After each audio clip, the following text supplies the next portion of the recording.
Before we embark on this journey together, I invite you to find a peaceful place to settle in and allow the day to gently fade away as you open your mind to a different rhythm. A rhythm that is slower, softer, closer to your true self. This story is not merely about philosophers. It's not just about history. It's not only about ideas. It's a tale about you, about how your mind finds tranquility, about how fear dissolves, about how sleep draws near when thoughts cease their racing. In the moments that follow, you will travel alongside those who have grasped the essence of stillness amidst the chaos of the world. Marcus Aurelius, Epictetus, Seneca. Each of them discovered, in their own way, how to live with less fear, with less haste, with less tension, and each has left behind a gentle light, a light that can guide your mind as well toward a deeper, quieter, more settled sleep. This story is an invitation to breathe more slowly, to feel less noise, to return to yourself, and to let the night embrace you in its slow, steady rhythm that demands nothing in return. The night never settles all at once. It arrives slowly, very slowly, like a breath that wishes to remain unnoticed. The light retreats gradually, not to vanish, but to make way for another form of stillness, a stillness without edges that requires no explanations. The day lingers somewhere behind, like a memory that no longer demands attention, that has lost its sharp corners, that no longer pushes nor pulls. It simply fades. Thoughts continue to exist, but they move differently, more slowly, more roundly, as if they float in a larger, softer, more forgiving space. In this transition, there is no clear moment, no signal, no instant when everything changes. Everything transforms gradually, almost imperceptibly, like a shadow stretching, unaware of its own extension. The night asks for nothing. It seeks no attention. It demands no effort. It simply draws near, at its own pace, in its own way, without haste, without waiting. Words become lighter, like particles of dust drifting in the air, without direction, without intention, without weight. Some words remain, others vanish immediately, and that is natural. The night needs no memory, it requires only space.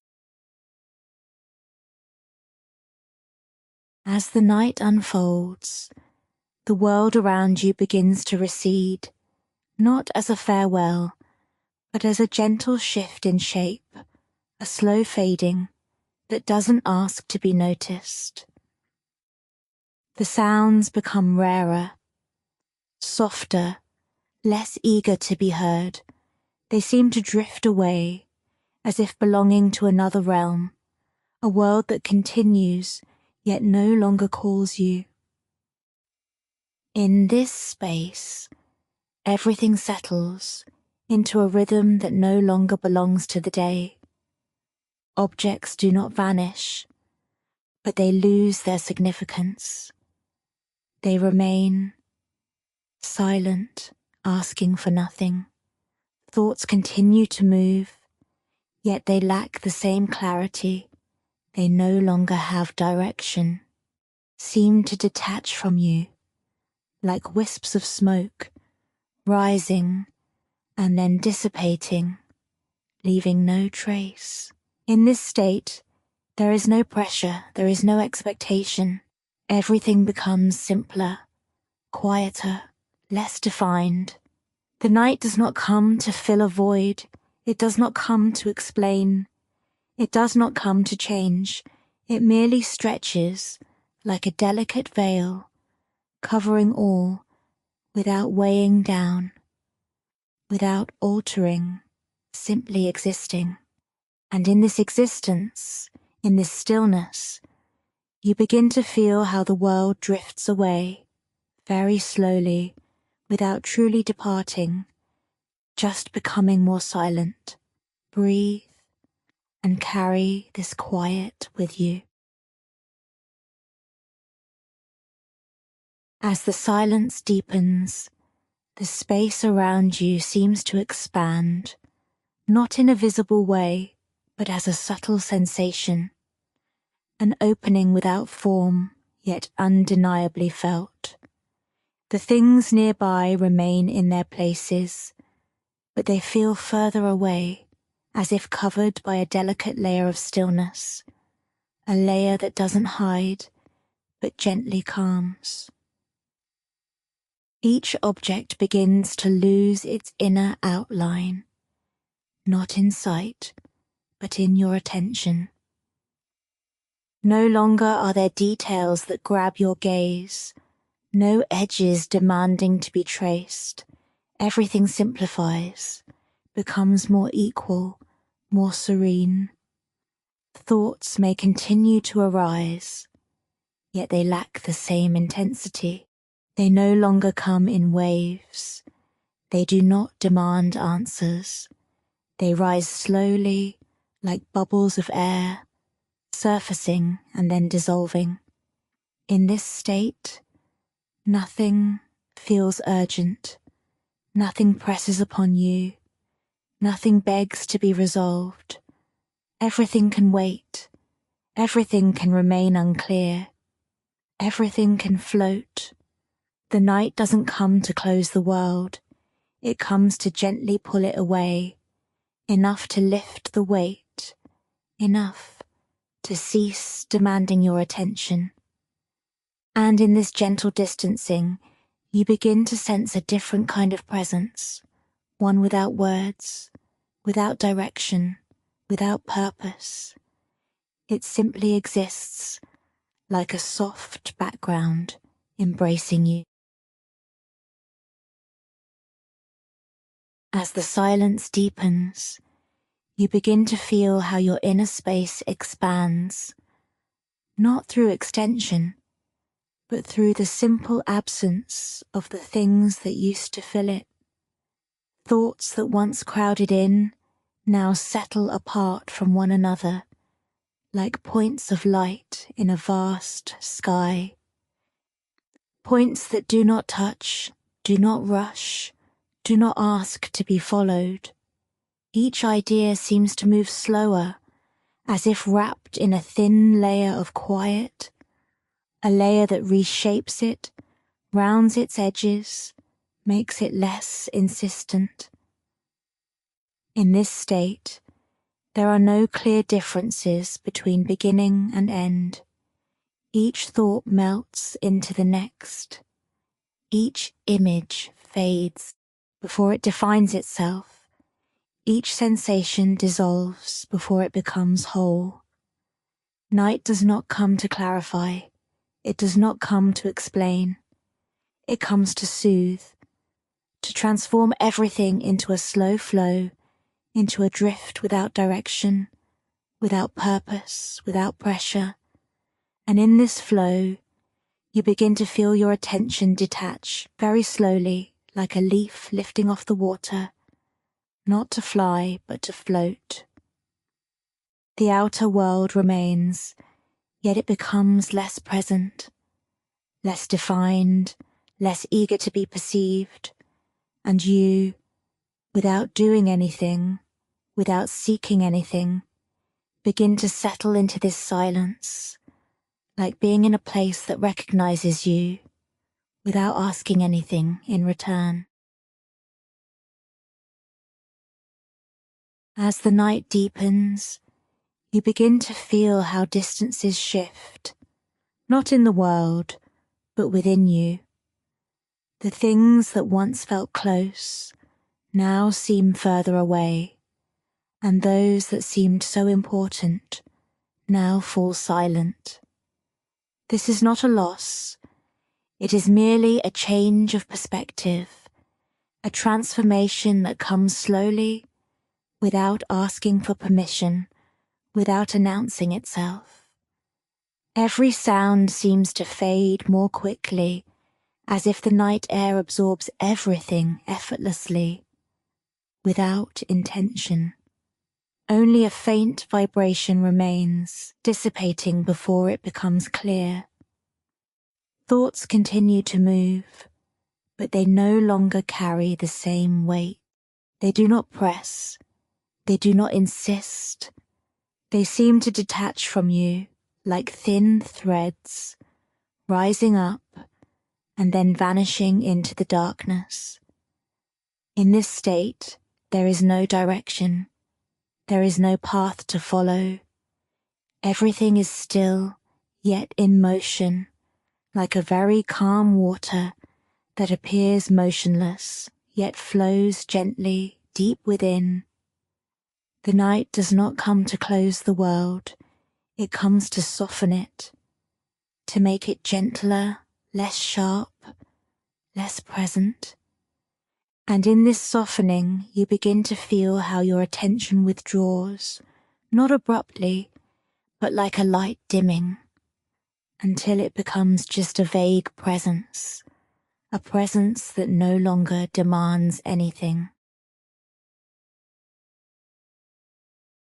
As the silence deepens, you begin to sense how the outer world withdraws, not as a gesture of departure, but as a slow diminishing, a fading that lacks direction. Every sound seems to come from afar, as if it's passing through layers of air, layers that slow it down, tame it, transform it into a barely perceptible vibration. The things around you remain, yet they no longer hold the same presence. They no longer demand to be noticed. They no longer seek definition. They seem to settle into a uniform background, a backdrop that neither draws attention nor repels it. Thoughts continue to flow, but they lack clarity now. They no longer arrive in precise forms. They appear to be made of soft edges, melting away before they take shape. In this state, there is nothing to push forward, nothing to pull back. Everything is suspended in a kind of silent balance that needs no explanation. Night does not come to close doors. It comes to leave them ajar, just enough to blur the boundaries, just enough to avoid separation. And in this absence of delineation, you start to feel how attention spreads very slowly, like a faint light that seeks nothing and insists on no one. As the night deepens, you begin to feel how the outlines of the world soften, not because they change, but because your attention no longer follows them in the same way. Everything seems to settle into a kind of gentle uniformity, a uniformity without edges and without a center. Each thing remains exactly where it is, yet it no longer holds the same intensity. It lacks that vibrant presence. It feels as if covered by a thin layer of darkness, a darkness that doesn't hide, but simply tames. Thoughts continue to emerge, but they arrive more slowly now. They no longer cascade with the same speed. They no longer push against one another. They seem to rise from a very deep place and dissolve before they reach the surface. In this state, there is nothing demanding clarity, nothing asking for decisions. Everything can remain uncertain, indistinct, unformed, and just in this lack of form, a kind of tranquility emerges, a tranquility that doesn't need to be understood. The night does not come to bring answers, it comes to suspend the questions, to leave everything in a gentle balance, where nothing presses, nothing insists, nothing demands resolution. And in this balance, you begin to feel your attention retreat even further, like a light gradually dimming, until it becomes just a vague presence, a presence that no longer pursues anything. As the silence stretches, you begin to feel how the world becomes less dense, like it's made of thin layers, overlapping without touching, without pushing, without defining. Each thing seems to drift away, not physically, but in attention. There's no longer the same need to chase, no longer the same curiosity, no longer the same inattention. Everything settles into a gentle form of neutrality, a neutrality that asks for nothing. Thoughts continue to arise, but they come like shadows, passing slowly, leaving no trace, clinging to nothing. They seem to be made of air, of silence, of a material that holds no weight. In this state, there are no clear distinctions between inside and outside. Everything seems to blend, not in a confusing way, but in a calm way, as if the boundaries have become permeable, very soft, very easy to cross. Night does not come to define, it comes to dissolve, to allow things to merge into a shared space, a space where nothing dominates, nothing imposes, nothing demands to be noticed. And in this dissolution, you begin to feel how attention expands, not to encompass more, but to free itself from form, from direction, from intention. As the night deepens, you begin to sense a softening, a gentle unification of all things, as if the world is composed of a tranquil substance, one that knows no edges, no corners, no directions. Each element seems to settle into a shared silence, a silence that does not separate, does not distinguish, does not categorize. Everything appears to belong to the same space, a space that asks nothing of comprehension, only of feeling. The thoughts that arise now, they no longer bear the shapes of old. They do not come as sentences, nor as ideas. They arrive as impressions, as shadows, as very slow movements that rise and then dissolve before clarity can grasp them. In this state, nothing demands your attention, nothing calls for a reaction. Everything can remain suspended in a gentle balance, where nothing presses, nothing insists. The night does not bring answers. It leaves things unanswered, free from pressure, free from the need to be defined. And in this absence of definition, a form of peace emerges, a peace that requires no words. In this stillness, your attention withdraws even further, like a light dimming gradually, until it becomes merely a faint presence, a presence that no longer pursues anything nor seeks anything. As the night settles around you, you begin to feel how everything becomes quieter, not just outside, but within yourself. It's a calmness that doesn't stem from absence, but from a gentle presence, a presence that asks for nothing. Everything seems to be exactly where it should be, not because it has a purpose, but because there's no longer any opposition, no more tension, no differences demanding your attention.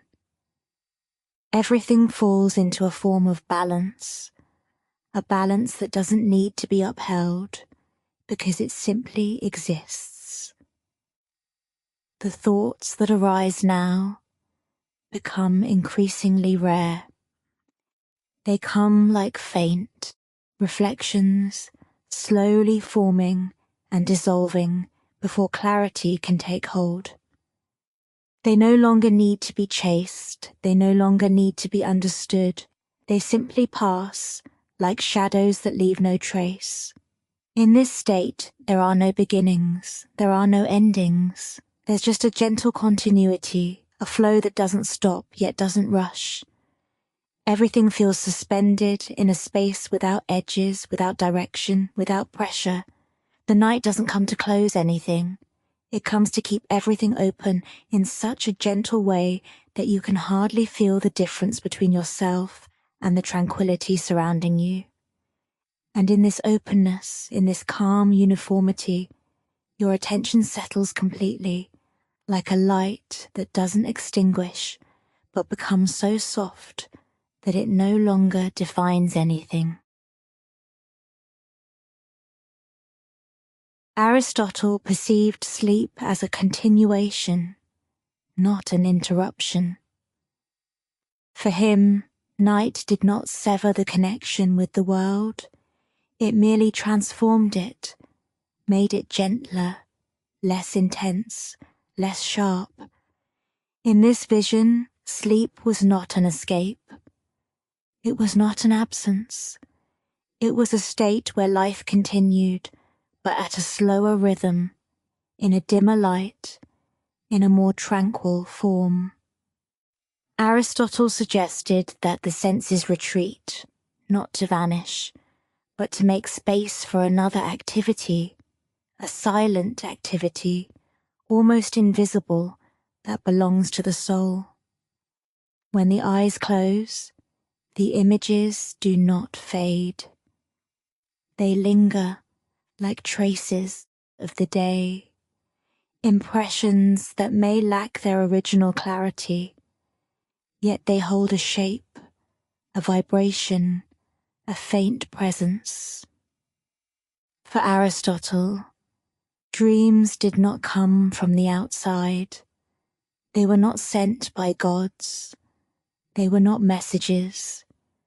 They were an inner movement, a continuation of what had already been experienced, an echo of the senses that persists even as the body rests. In this perspective, dreams need not be interpreted, they need not be deciphered. They simply deserve to exist as a natural part of life, a part that unfolds in silence without demanding attention. For Aristotle, sleep was not merely a pause in the inner life, it was a shift in intensity, a soft dimming of the light, a gentle transition into a slower rhythm, into a more tender form of existence. He spoke of the senses, saying they do not vanish in sleep. No, they retreat like waves drawing back to the sea, leaving behind only a faint trace, a vibration that lingers even as the body rests. This retreat is not abrupt. It is not complete. It unfolds gradually, a softening that creates space for another activity, quieter, subtler, more elusive. For Aristotle, dreaming was precisely this gentle activity of the soul, a process that continues even when the senses no longer bring forth new information. The soul works with what it has, with the echoes of the day, with impressions that have not faded, with images that have not completely dispersed. In this vision, dreaming is not a message. It is not a prophecy. It is not an external intervention. It is simply an inner movement, a continuation of life.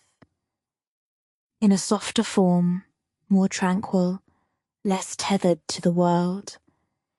And it is this very fragility, this gentle diminishment, that makes dreams so fluid, so elusive, so easily lost. For Aristotle, the dream was not merely a window to another world. It was not an open door to mystery. It was simply an extension of the inner life, a life that never truly stops, but only shifts in intensity. He suggested that when the senses recede, there is no void created, no emptiness appears. Instead, another form of perception emerges, one that is softer, more diffuse, less tethered to external reality. This perception lacks clarity. It is not orderly. It is not logical. It is made of traces, fragments, impressions that linger, even when the body receives no new stimuli. For Aristotle, the dream was precisely this gentle movement of the soul, a movement devoid of the day's force, lacking the precision of thought, absent the structure of reason. It is a slow, almost floating, unfolding in silence. He believed that the images within dreams are not conjured from nothing. They do not spring from an unknown place. They are remnants of perceptions, echoes of things seen, heard, felt, that have not completely faded away. In this vision, the dream is not a message. It is not a revelation. It is simply a continuation, a gentle prolongation of the inner life, unfolding effortlessly, without intention, without direction. For Aristotle, the dream was not an intrusion. It was not something that came from the outside. It was not a foreign force. It was not a presence penetrating the soul. It was merely a continuation, a gentle extension of the inner activity that never truly stops. He believed that when the body falls asleep, the senses do not completely fade away. They retreat like lights dimming until they become just a faint glow, a barely perceptible presence that no longer brings new information but retains traces of the old. These traces, these fragments, these incomplete impressions become the material from which the dream is formed. They are not new images. They are not revelations. They are merely the remnants of the day, continuing to move very slowly in a quiet inner space. For Aristotle, the dream did not require interpretation. It did not need symbols. It did not need explanations. It was a natural activity, as instinctive as breathing, only softer, quieter, less connected to the world. He spoke of the soul, even when the body rests, continuing to perceive, but perceiving differently, perceiving without clarity, without order, without intention. It simply allows things to move at a very slow pace, almost floating. For Aristotle, the dream was not a separate world. It wasn't a place where the soul travelled. It wasn't a new stage. No, it was merely a continuation, a faint extension of reality, unfolding within when the outside grows silent. He believed that the images in dreams are not born from nothing. They do not appear spontaneously. They are not summoned by some mysterious force. They are remnants of perceptions, fragments of things seen, heard, felt, that have not completely faded. These fragments, these traces, lack the clarity of day. They lack the order of thought. They lack the structure of logic. They move freely, without direction, without intention, like shadows floating in an inner space, a space where everything is slower, softer, less defined. For Aristotle, the dream was proof that the soul never truly sleeps, that there exists an inner activity that continues even when the body rests. This activity is not strong. It is not intense. It is faint, but constant, like a light that does not extinguish but merely dims. In this dim light, in this silent activity, the dream takes shape. Not as a message, not as a revelation, but as a natural movement, a movement belonging to the soul that needs no interpretation. For Aristotle, the dream was not a rupture. It was not a sudden transition from one state to another. It was a continuity, a faint extension of the inner life that unfolds when the outer world becomes silent. He said that the senses, even when they retreat, do not completely vanish. There remains a trace, a vibration, a very faint presence that continues to exist within the soul. This presence, this diminished activity, becomes the material from which the dream is formed. In this vision, the dream is not something new. It is not a spontaneous creation. It is not an invention of the mind. It is merely a slow reorganization, a gentle movement of the lingering impressions that combine, mix, blur, without following a logic. Aristotle believed that the soul, even in sleep, continues to perceive, but it perceives differently. It perceives without clarity, without order, without intention, as if looking at the world through a very thin veil, a veil that does not hide but softens everything.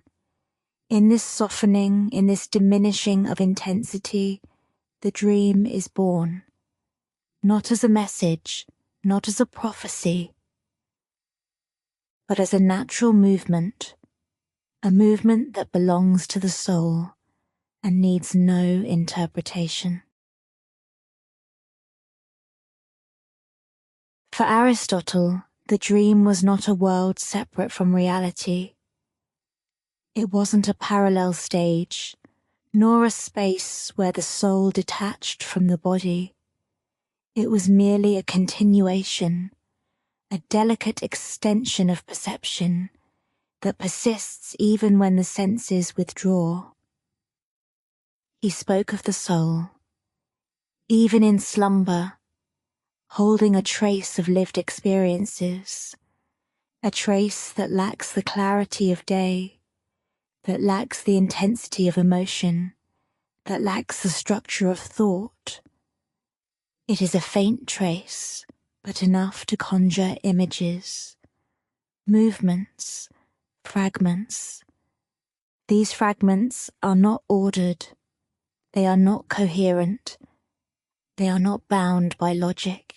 They combine freely, intertwining, transforming, without following a thread, like shadows drifting in an inner space, a space where everything is slower, softer, less defined. For Aristotle, this lack of coherence was not a problem. It was not a flaw. It was simply the nature of the dream, a fragile nature, a blurred nature, a nature that requires no interpretation. He believed that the dream, through its very fragility, reveals that the soul never truly stops, that there exists a continuity, an inner movement that persists even when the body rests. In this continuity, in this gentle movement lies the essence of the dream, not as a message, not as a symbol, but as a simple extension of life in a very tender light. For Aristotle, dreaming was not an entrance into a mystery. It was not a gate to a hidden world. No, it was merely a continuation, a faint extension of perceptions that persist even when the senses retreat. He spoke of the soul, even in sleep. It does not cease to be active. It does not stop perceiving. It merely perceives differently, in dimmer light, in a less clear form, as if looking at the world through a very thin veil. This veil does not completely hide. It does not transform. It only softens. It only tames. It merely reduces the intensity of things until they become shadows, fragments, echoes of a day that hasn't completely faded. For Aristotle, dreaming was precisely this softening, this diminishing of intensity, this slow movement that has no direction, no purpose, no intention. It is a natural movement, a movement belonging to the soul that continues even when the body rests. He believed that the images in dreams do not need interpretation, they do not need to be deciphered, they should not be transformed into symbols, they simply need to exist like faint reflections that appear, move slowly, and then dissolve without leaving traces. Allow yourself to embrace this gentle understanding. For Aristotle, the dream was not a break from reality. It wasn't an escape. It wasn't a complete detachment. It was simply a continuation, a gentle extension of the inner life that persists even when the outer world grows silent. He said that the soul, even in sleep, never ceases to be attentive. It never stops perceiving. It merely perceives differently, in a softer light, in a less defined form, as if viewing everything through a very fine mist. This mist does not transform things. It does not change their nature. It merely blurs them. It makes them softer, slower, less defined, and it is precisely in this blurring, in this diminishing of intensity, that the dream is born. For Aristotle, the dream was not a message. It was not a warning. It was not a prophecy. It was simply a natural movement, a gentle motion of lingering impressions that continue to move very slowly in a quiet inner space. He believed that this movement, this continuity, shows that the soul never truly stops, that there exists an inner activity that persists even when the body rests, a gentle activity that requires no attention and needs no interpretation. For Aristotle, the dream was not an exception of life. It was not a deviation. It was not a rupture. It was simply a continuation, a faint extension of perception that endures even when the external world begins to fade. He spoke of the soul, even in sleep. It does not cease to be present. It does not stop feeling. It does not cease to move. Yet this movement becomes slower, softer, less tethered to reality. In this gentle motion, images do not form by will. They do not arise from intention. They appear on their own, from the traces left by the day, from fragments that have not extinguished, from impressions that continue to drift in a calm inner space. For Aristotle, this drifting, this faint continuity was the essence of the dream, not as a message, not as a symbol, but as proof that the soul never truly stops, that there exists an inner activity that persists even when the body rests. He believed that the dream, with its fragility, with its lack of clarity, reveals just how subtle this activity is. An activity that asks for no attention, requires no interpretation, seeks no understanding. It simply exists like a very faint light that does not extinguish, but merely diminishes. For Hippocrates, the body was not merely a vessel of life.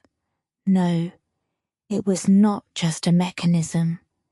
It was a sanctuary where tranquility could emerge, a peace that did not stem from thoughts, but from an inner balance, from the harmony that weaves together the essence of being. He believed that sleep is not merely a necessity of the body. It is a return to equilibrium, a journey back to a natural state where tensions dissolve and the inner movements become slower, gentler, less visible. For Hippocrates, the body does not fall asleep abruptly. It does not stop. It settles gradually, like water that ceases to be turbulent and begins to reflect the world, not through clarity, but through calm. The senses withdraw slowly, not to vanish, but to allow the body to restore itself. This withdrawal, this diminishment, is not a loss. It is a form of protection, a state of balance that arises when the tensions of the day dissolve.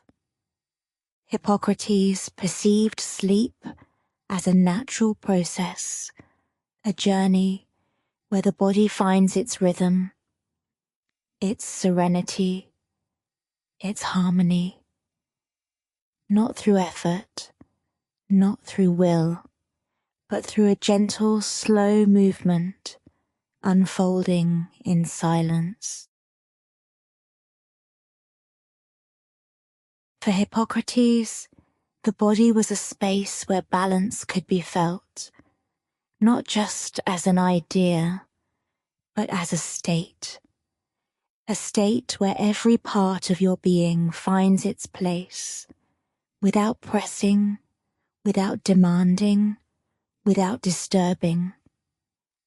He believed that sleep emerges when this balance begins to restore itself, not through force, not through decision, but through a slow diminishing of tensions, a softening that allows the body to settle, like a fabric relaxing, thread by thread, until there is no more strain. For Hippocrates, the body doesn't sleep because it is tired.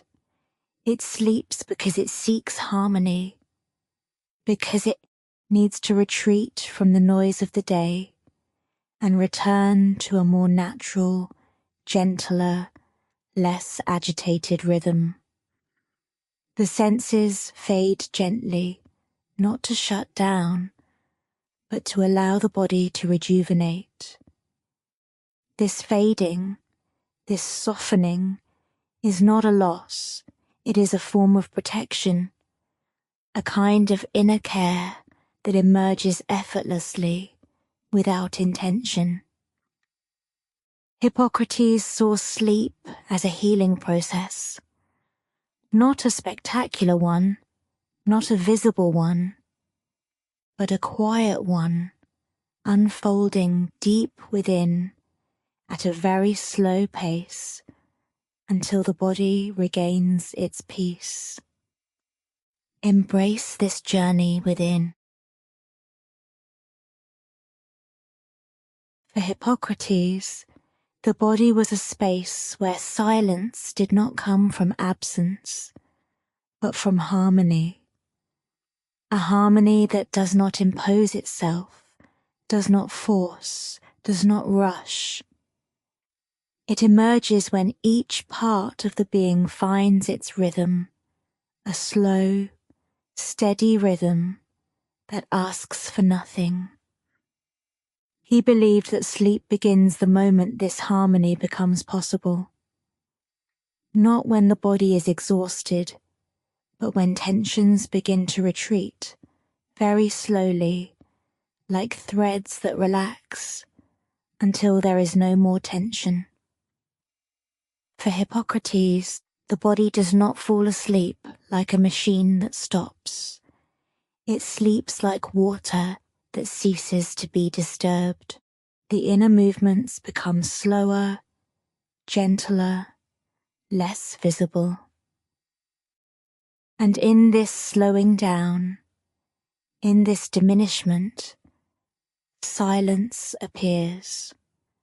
The senses gradually fade, not to disappear, but to protect the body, to allow it to recover, to offer it a space to settle, without pressure, without noise, without demand. Hippocrates saw sleep as a form of healing, a quiet healing that requires no intervention, no understanding, no control. It unfolds by itself, in its own rhythm, in depth, until the body finds its balance. For Hippocrates, the body was a space where stillness did not impose itself, but rather emerged. It appears when the inner movements cease their rush, when tensions withdraw, when the rhythm slows, becomes more even, more gentle. He believed that sleep is not a stop, but a settling of the body into its own balance, a balance that cannot be forced, cannot be hurried, cannot be commanded. It comes on its own, in silence, like water calming after the waves recede. For Hippocrates, the body falls asleep when there is no longer opposition within, when every part of the being finds its place without pressing, without demanding, without disturbing. This harmony, this softening of tension, is the beginning of sleep. The senses gently fade, not to close off, but to protect the body, to offer it a space to restore itself, without noise, without light, without demand. This fading, this retreat, is a form of inner care. Hippocrates saw sleep as a slow healing, a healing that needs no intervention, needs no understanding, needs no control. It unfolds on its own, in depth, until the body finds its peace once more. For Hippocrates, the body was a sanctuary where healing did not arise from intervention, but from balance. A balance that restores itself when tensions recede, when the rhythm slows, when the inner movements cease to rush. He believed that sleep is the moment when this balance becomes possible. Not because the body stops, but because it settles. It settles into its own rhythm, a rhythm that demands no effort, no attention, no understanding. For Hippocrates, the body drifts into slumber when there is no longer opposition within, when every part of the being ceases to pull in different directions, when all aligns very slowly like threads unwinding until there is no tension left. The senses gradually fade, not to disappear, but to protect the body, to offer it a space to restore without noise, without light, without demand. This fading, this retreat, is a form of inner care. Hippocrates saw sleep as a gentle healing, a healing that requires no intervention, no control. It unfolds on its own, deeply, at a very soft pace, until the body finds its peace. For Hippocrates, the body was a space where silence was not absence, but balance, a balance that forms slowly, very slowly, as tensions withdraw and inner movements become gentler, slower, less visible. He believed that sleep emerges when this balance begins to restore itself, not through effort, not through will, but through a natural diminishment of activity, a diminishment that allows the body to settle, like a fabric that relaxes, thread by thread, until there is no more tension. For Hippocrates, the body falls asleep when there is no longer opposition within, when every part of being ceases to pull in another direction, when everything aligns, very slowly, in a rhythm that demands nothing and forces nothing. The senses gradually fade, not to disappear, but to protect the body, to offer it a space to recover, without noise, without light, without demand. This fading, this retreat, is a form of inner care that arises on its own, in silence. Hippocrates saw sleep as a profound healing, a healing that requires no intervention, needs no control. It unfolds deeply in a very slow rhythm until the body finds its peace.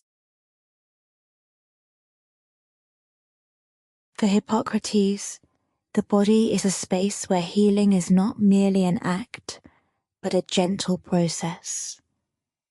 A slow, quiet unfolding that happens deep within, without haste, without strain, without intention.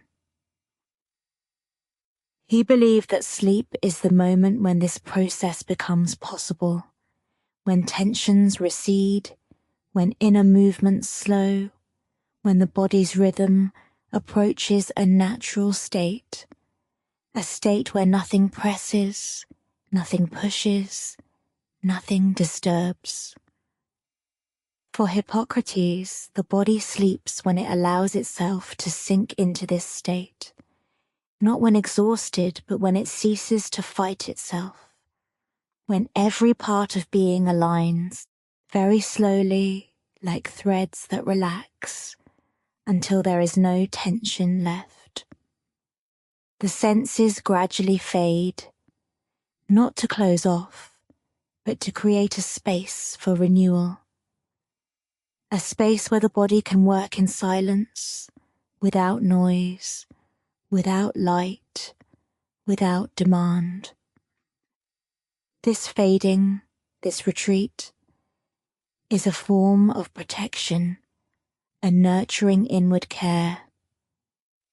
Hippocrates saw sleep as a return to the body's natural rhythm, a slow, steady rhythm that asks for nothing and promises nothing.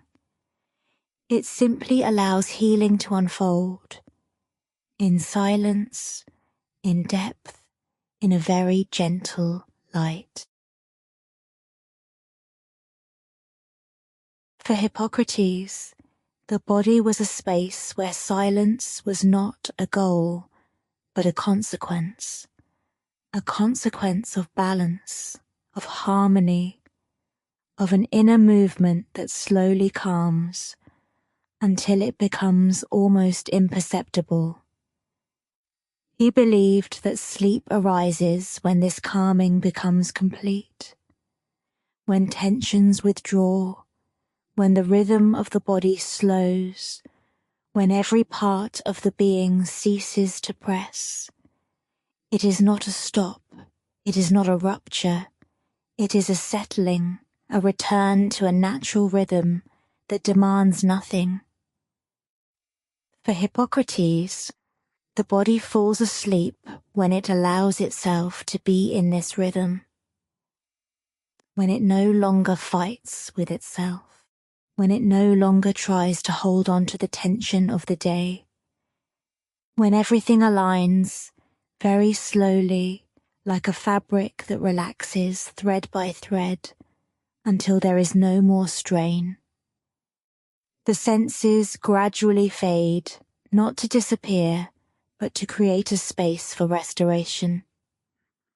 A space where the body can work in silence, in depth, without noise, without light, without demand.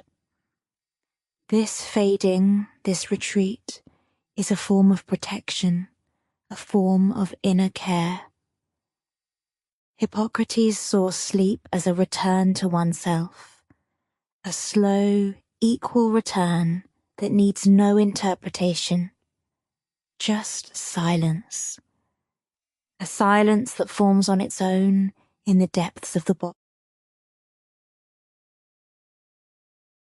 For Hippocrates, the body was a realm where healing was not a visible act, but rather an inner movement, very slow, very quiet, that unfolds without demanding attention. He believed that sleep is the moment when this movement becomes possible, when tensions retreat, when the rhythm of the body slows, when every part of the being ceases to press. It is not a stop, it is not a rupture, it is a settling, a return to a natural rhythm that asks for nothing.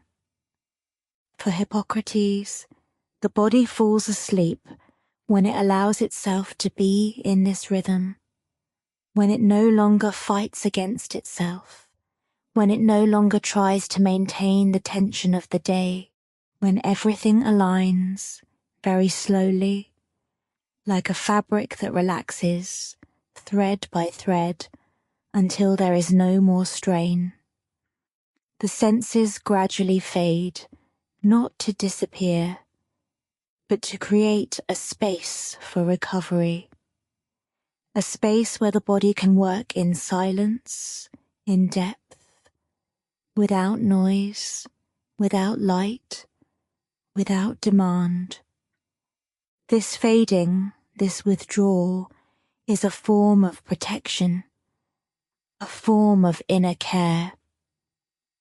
Hippocrates saw sleep as a return to oneself, a slow return, steady, that needs no interpretation.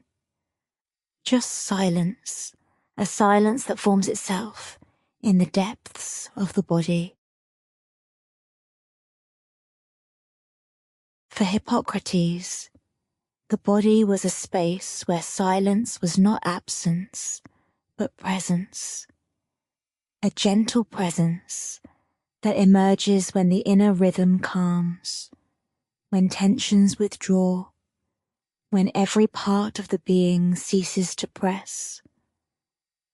He believed that sleep is the moment when this presence becomes visible, not through clarity, not through intensity, but through a softening, a settling, a return to a natural rhythm that asks for nothing.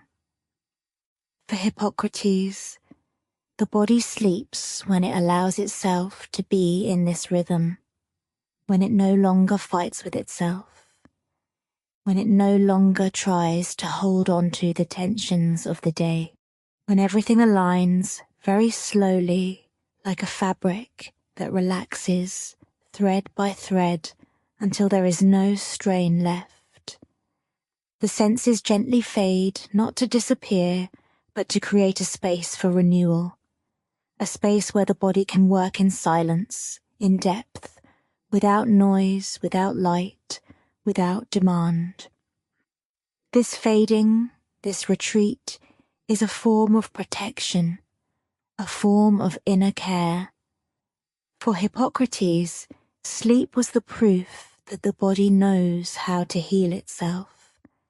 It knows how to settle.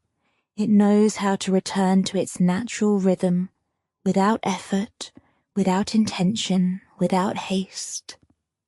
Just through a silence that forms on its own in the depths of being. For Epictetus, the rest of the soul was not a rare privilege. It was not a state reserved for the wise. It was not a gift from the gods. It was a natural possibility, a state that arises when fear diminishes, when desires quiet down, when the mind ceases its agitation. He believed that the soul needs very little to find rest. It requires only the absence of disturbance, the absence of pressing worries, the absence of pushing desires, the absence of fears that cloud the mind. In this absence, in this liberated space, peace emerges. For Epicurus, sleep was one of the simplest forms of this peace, not because sleep brought revelations, not because it opened hidden doors, but because it suspended disturbance. It suspended the inner noise and allowed the soul to settle into a slow, steady rhythm that asks for nothing. He said that the rest of the soul does not come from accumulation, but from letting go. Letting go of fear, letting go of unnecessary desires, letting go of the tension that accompanies us through the day, and sleep, through its simplicity, through its silence, is one of these acts of letting go. For Epicurus, sleep was proof that the soul can find peace, not in another world, but in its own tranquility. For Epicurus, the rest of the soul begins with a simple question: what disturbs? Not what is missing, not what needs to be added, but what weighs down, what unsettles, what clouds the inner breath. He believed that the soul does not find rest when it receives more, but when it is released from shapeless fears, from endless desires, from repetitive thoughts. In this release, in this emptied space, peace emerges. For Epicurus, sleep was one of the most natural forms of this release, not because it brought wisdom, not because it revealed hidden truths, but because it suspended disturbance. It suspended the inner noise and allowed the soul to settle in a very gentle light. He said that the rest of the soul is not a rare state. It is not a difficult state. It is a state that appears when we cease to resist, when we let go of the tension that accompanies our day, when we allow the mind to retreat very slowly in a steady rhythm that asks for nothing. For Epicurus, sleep was proof that the soul can find peace, not through effort, but through the simple absence of disturbance. For Epicurus, the rest of the soul was not a distant promise. It wasn't an ideal hard to reach. No, it was a natural state that emerges when we stop clinging to the things that disturb us, when we let go of what weighs us down and allow the mind to settle into a slow, steady rhythm that asks for nothing. He believed that the soul finds calm when it's no longer pulled in every direction, when desires no longer push, when fears no longer cloud, when thoughts no longer insist. In this diminishment, in this retreat from turmoil, peace emerges. For Epicurus, sleep was one of the simplest forms of this peace, not because it provided answers, not because it revealed mysteries, but because it suspended agitation. It suspended inattention and allowed the soul to rest in a very gentle light. He said that the rest of the soul doesn't come from accumulation, but from liberation. Liberation from what is unnecessary. Liberation from what weighs us down. Liberation from what cannot be controlled. And sleep, through its simplicity, is one of these liberations. For Epicurus, sleep was proof that the soul could find tranquility, not through effort, but through surrender. For Epicurus, the rest of the soul was not a solemn state. No, it was not a rare experience. It was something natural, something that arises when we cease to resist life, when we no longer add tension, when we no longer feed fear, when we stop chasing endless desires. He believed that the soul finds tranquility when it is no longer pulled in every direction, when thoughts no longer insist, when emotions no longer press, when desires no longer push. In this softening, in this retreat from disturbance, peace emerges. For Epicurus, sleep was one of the simplest forms of this peace, not because it brought revelations, not because it opened hidden doors, but because it suspended agitation. It suspended inner tension and allowed the soul to settle into a slow, steady rhythm that asks for nothing. He said that the rest of the soul does not come from accumulation, but from letting go of fear, letting go of unnecessary desires, letting go of inner noise. And sleep, through its simplicity, is one of those relinquishments. For Epicurus, sleep was proof that the soul could find calm, not in another world, but within its own silence. Breathe in that stillness. Let it envelop you.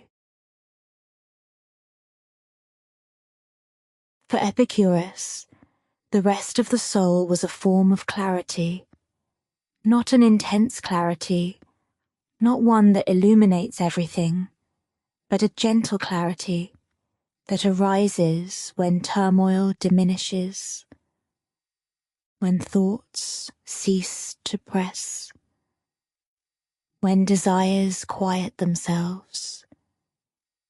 He believed that the soul rests when it is no longer caught between fear and desire, when it no longer chases what it cannot have and no longer fears what it cannot control. In this release, in this withdrawal of tension, peace emerges. For Epicurus, sleep was one of the most natural forms of this peace, not because it brought revelations, not because it opened hidden doors, but because it suspended agitation. It suspended the inner noise and allowed the soul to settle into a slow, steady rhythm that asks for nothing. He said that the rest of the soul does not come from accumulation, but from renunciation. Renunciation of fear, renunciation of unnecessary desires, renunciation of the tension that accompanies our days. And sleep, in its simplicity, is one of those renunciations. For Epicurus, sleep was proof that the soul can find tranquility, not in another world, but in its own silence. For Epicurus, the rest of the soul was a return to simplicity, not a simplicity of the outside world, but one that dwells within, a simplicity where thoughts no longer press, where desires no longer push, where fears no longer cloud the mind. In this simplicity, in this gentle clarity, peace arises. He believed that the soul finds rest when it is no longer caught between desire and fear, when it stops chasing what cannot be had and ceases to fear what cannot be controlled, when it surrenders the struggle and settles into a slow, steady rhythm that demands nothing. For Epicurus, sleep was one of the most natural forms of this rest, not because it brings answers, not because it reveals hidden truths, but because it suspends turmoil. It quiets the inner noise and allows the soul to breathe in a very soft light. He said that the rest of the soul does not come from accumulation, but from liberation. liberation from unnecessary desires, liberation from formless fears, liberation from the tension that accompanies our days. And sleep, through its silence, is one of these liberations. For Epicurus, sleep was proof that the soul can find peace not through effort, but through the simple act of letting go of turmoil. For Epicurus, the rest of the soul was a form of relief.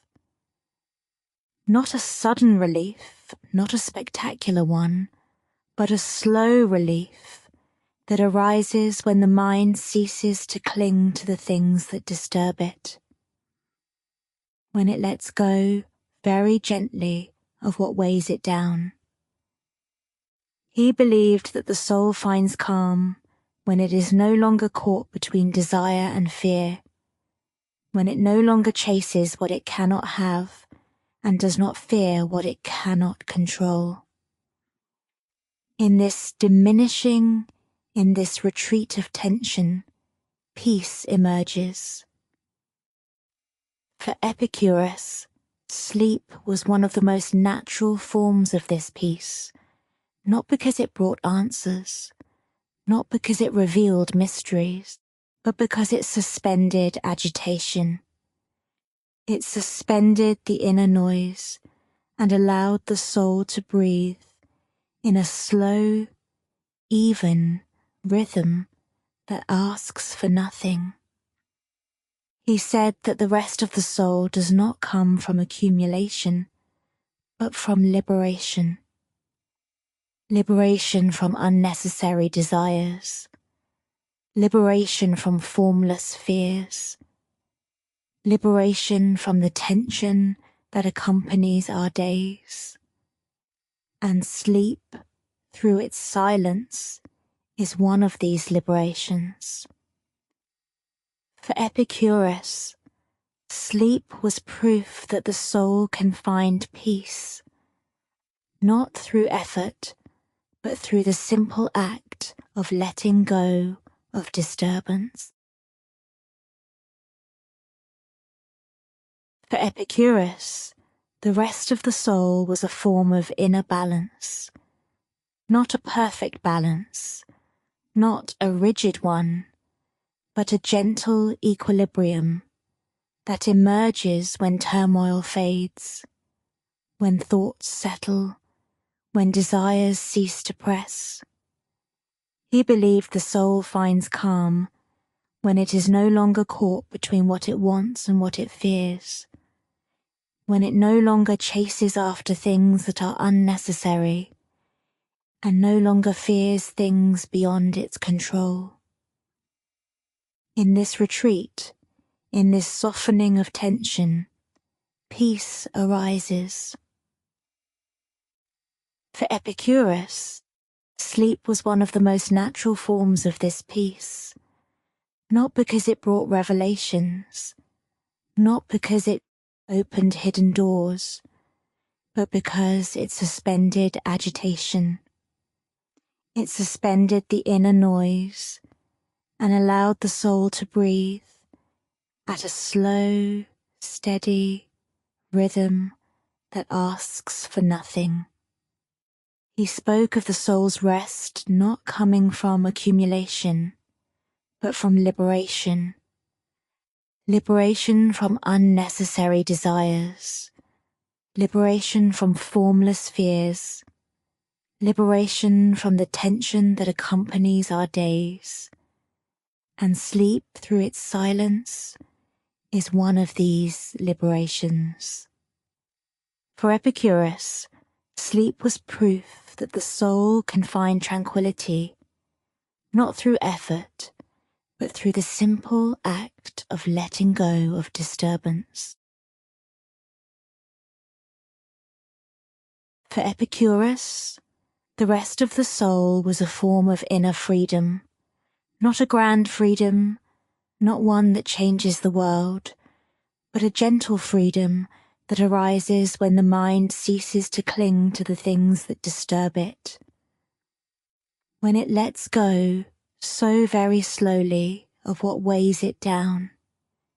He believed the soul finds calm when it is no longer caught between desire and fear, when it stops chasing what is unnecessary and no longer fears what it cannot control.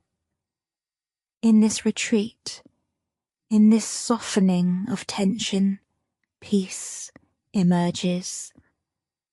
For Epicurus, sleep was one of the most natural forms of this peace.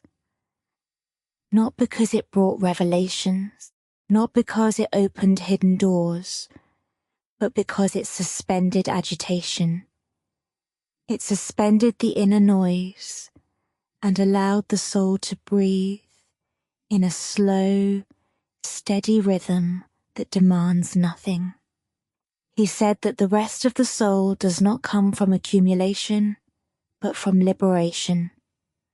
Liberation from unnecessary desires, liberation from formless fears, liberation from the tension that accompanies our days, and sleep, through its silence, is one of these liberations.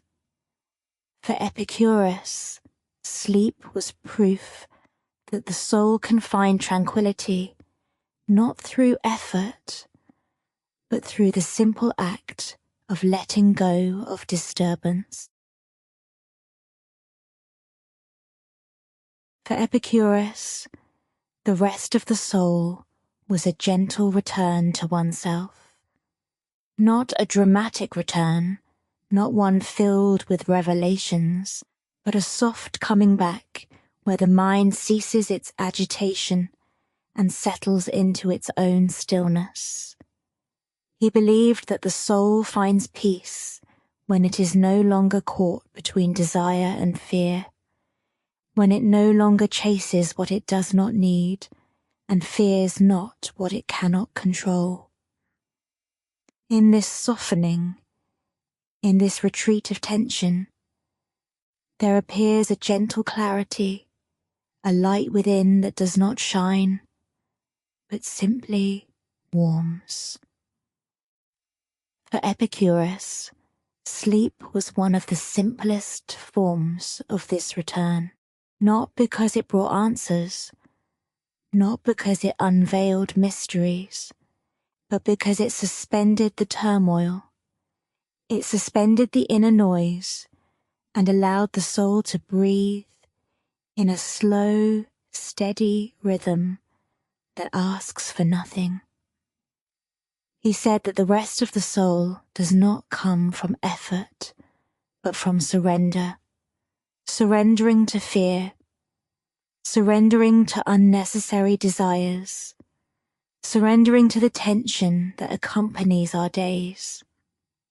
And sleep, through its silence, is one of these surrenders. For Epicurus, sleep was the proof that the soul could find peace, not in another world, but in its own tranquility, which forms naturally in the depths of being. For Seneca, inner calm was not a rare state. It was not a privilege of the strong, nor a cold detachment from the world. It was a practice, a constant return to oneself, a gentle settling of the mind in a space where nothing presses. He believed that disturbance does not arise from events, but from how we receive them, from the ways we amplify, repeat, and transform them into shadows larger than they are.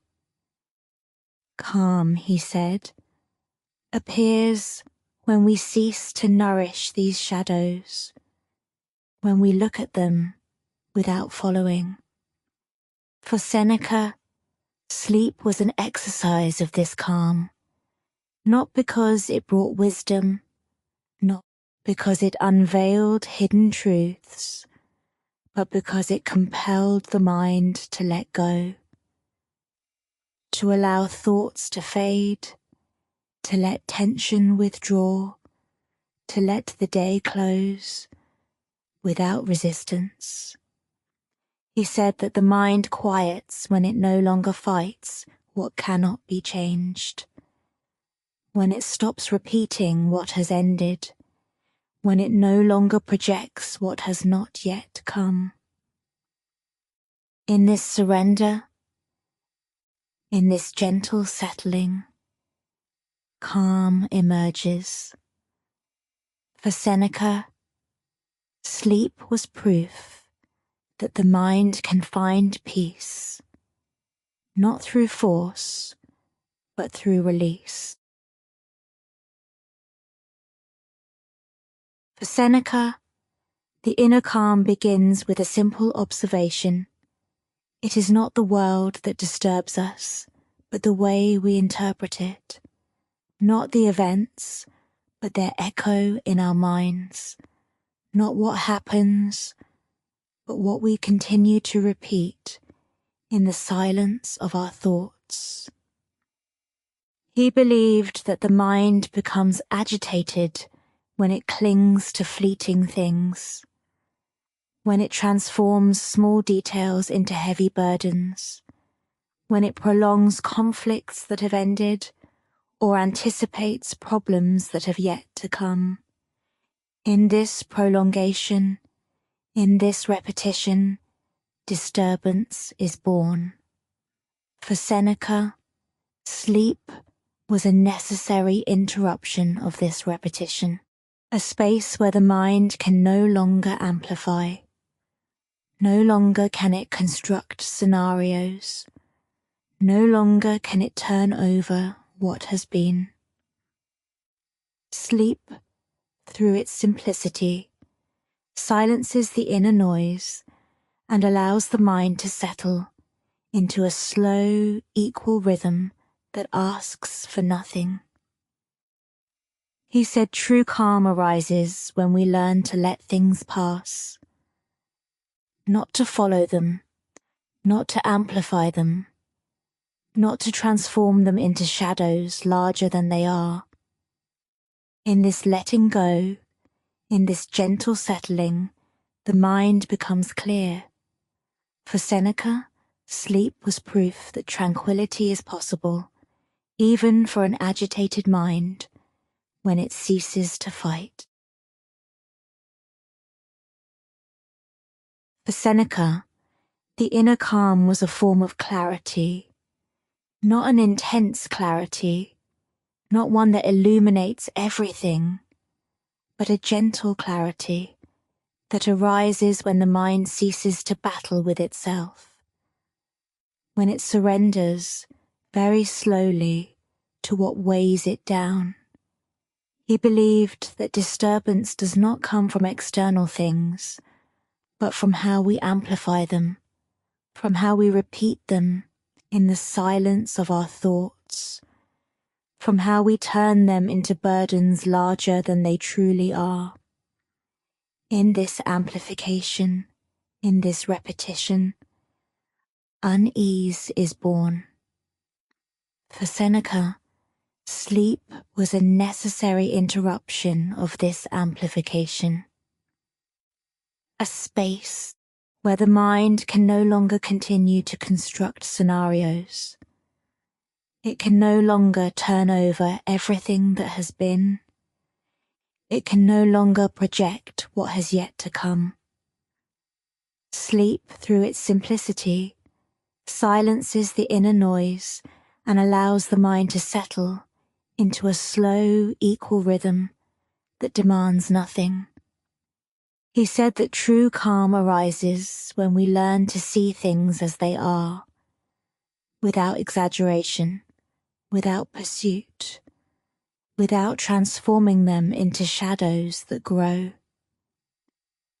In this simple gaze, in this gentle settling, the mind clears.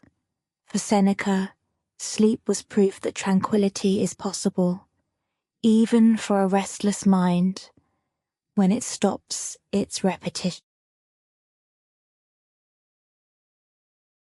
For Seneca, inner calm was a form of order, not a rigid order, not one imposed, but a gentle order that emerges when the mind ceases to be swept away by every impulse, when it no longer chases every thought, when it no longer amplifies every emotion, when it no longer transforms every detail into a burden. He believed that disturbance arises from the lack of this order, from the way we let thoughts scatter, from the way we allow emotions to rise unchecked, from the way we allow ourselves to be pulled in all directions. In this scattering, in this absence of center, unrest is born. For Seneca, sleep was a return to center, a moment when the mind can no longer continue to flee. It can no longer construct scenarios. It can no longer replay what has ended. Sleep, through its simplicity, gathers the mind, settles it, calms it into a slow, steady rhythm that demands nothing. He said that true calm appears when we learn to return to this center even during the day, to not follow every impulse, to not amplify every emotion, to not transform every thought into a burden. In this return, in this gentle settling, the mind becomes clear.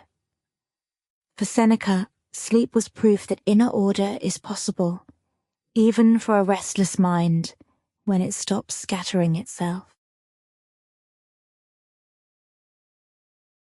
For Seneca, inner calm was a form of measure, not a strict measure, not a cold one, but a gentle measure that arises when the mind learns not to exaggerate, to not transform a small thought into a heavy burden, to not turn a fleeting emotion into a storm, to not make a detail into an obstacle. He believed that disturbance is born from the absence of this measure, from the way we allow things to grow within us, from how we amplify them, from how we repeat them. In this uncontrolled growth, in this lack of proportion, unrest is born. For Seneca, sleep was a restoration of proportion, a moment when the mind can no longer exaggerate, no longer repeat, no longer project.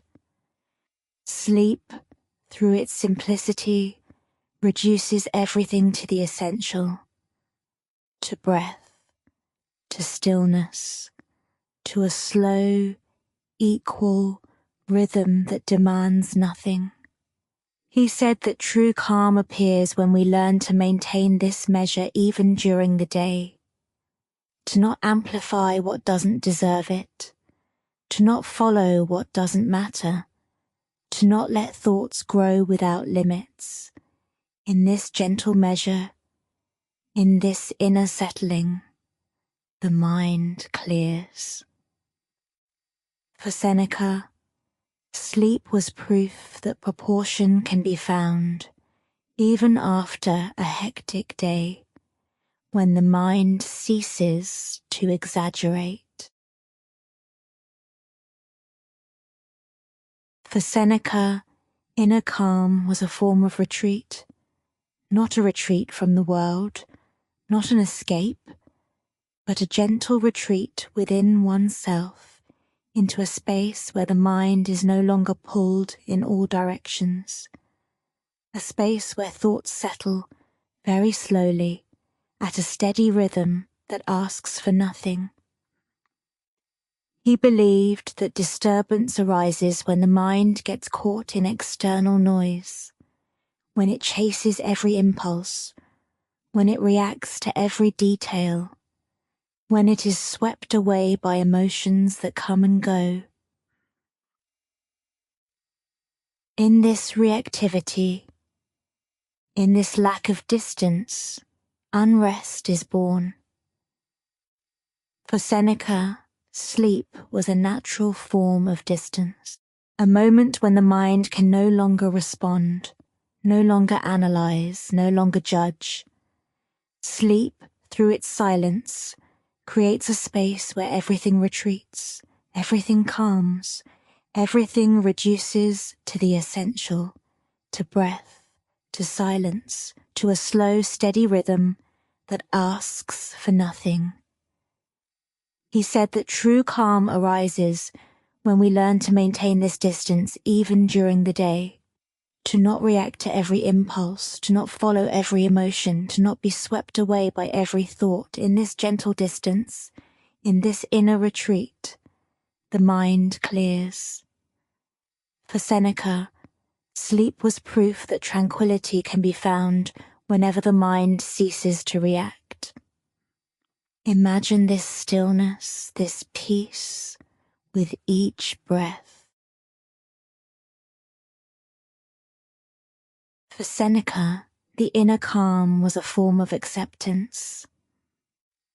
Not a passive acceptance, not a resignation, but a lucid acceptance, where the mind recognizes what is, without fighting, without amplifying, without turning every detail into a burden. He believed that disturbance arises when the mind refuses reality, when it insists that things should be different, when it clings to what it cannot control, when it prolongs conflicts that have ended, or anticipates problems that have yet to come. In this resistance, in this continuous opposition, unrest is born. For Seneca, sleep was a lesson in acceptance, a moment when the mind can no longer control anything. It cannot decide, it cannot analyze. Sleep, through its silence, reveals that the world continues without our effort, that things settle on their own, that tension retreats in a slow, steady rhythm that demands nothing. He said that true calm arises when we learn to accept things as they are, to not push them away, to not pull them close, to not force them. In this gentle acceptance, in this inner settling, the mind clarifies. For Seneca, sleep was proof that peace emerges when we cease to resist life. For Seneca, inner calm was a form of moral clarity. Not a harsh clarity, not one that judges, but a gentle clarity that arises when the mind sees things as they truly are, without distortions, without exaggerations, without added shadows. He believed that disturbance arises when the mind lets itself be led by impulses, when it reacts before understanding, when it ignites before seeing, when it turns a detail into a verdict or a fleeting emotion into a conclusion. In this haste, in this lack of clarity, unease is born. For Seneca, sleep was a lesson in clarity, a moment when the mind can no longer judge, no longer analyze, no longer decide. Sleep, through its silence, wipes away unnecessary contours, reduces everything to the essential, and allows the mind to settle at a slow, steady rhythm that asks for nothing. He said that true calm appears when we learn to look at things with this clarity, even during the day, to not judge before we understand, to not react before we see, to not draw conclusions from fleeting emotions. In this gentle clarity, in this inner settling, the mind becomes clear. For Seneca, sleep was proof that clarity is possible whenever the mind ceases to rush. For Seneca, inner calm was a form of freedom. Not a freedom that exists outside of ourselves, not one that hinges on circumstances, but an inner freedom that emerges when the mind is no longer a prisoner of its own reactions. When it ceases to respond automatically, when it no longer amplifies, when it stops chasing every impulse.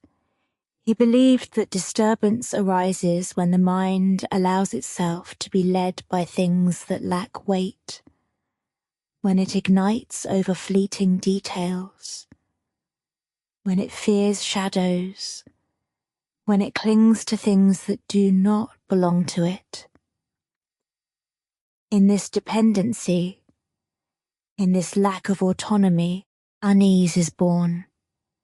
For Seneca, sleep was a form of liberation, a moment when the mind could no longer be drawn into conflicts, no longer pushed by emotions, no longer caught in reactions. Sleep, through its silence, breaks the chains of these impulses and allows the mind to rest in a slow, even rhythm that demands nothing. He said that true freedom appears when we learn not to be governed by the transient, to stop following every emotion, to cease amplifying every thought, to no longer transform every detail into a burden.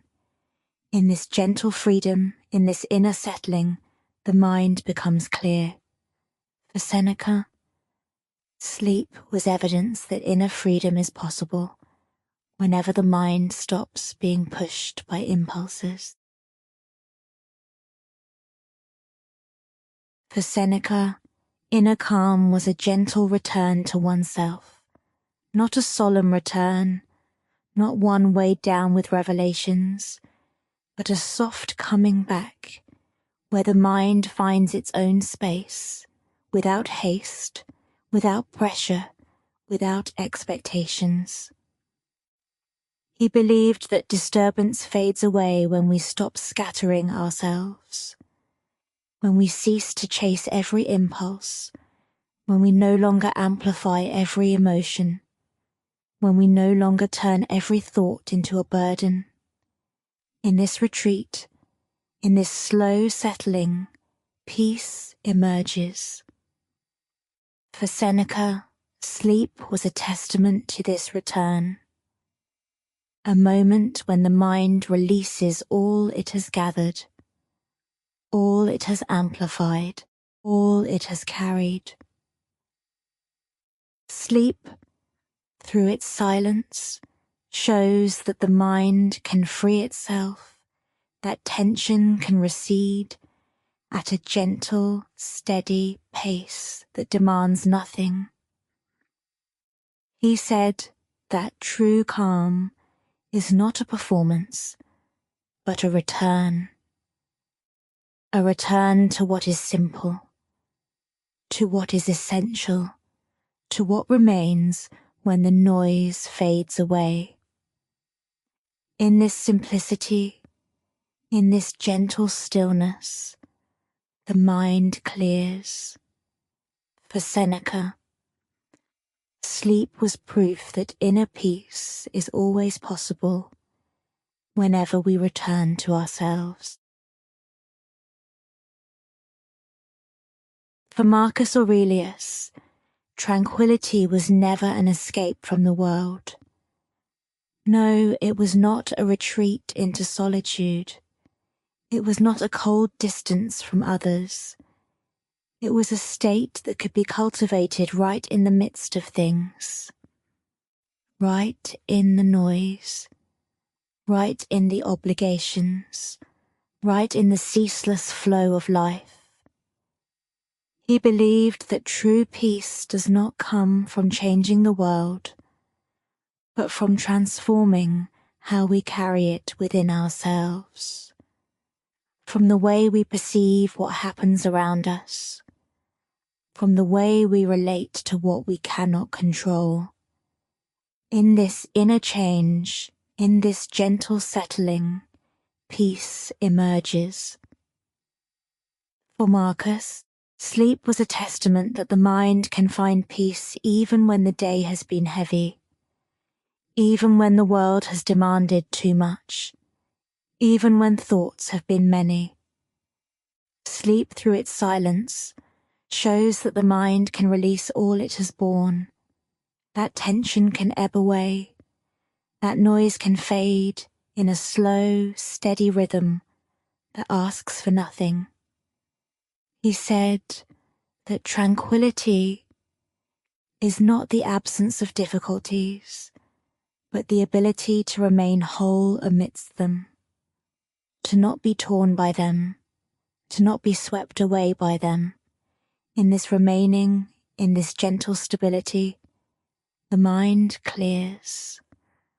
For Marcus Aurelius, sleep was proof that peace is possible, even in the midst of the world.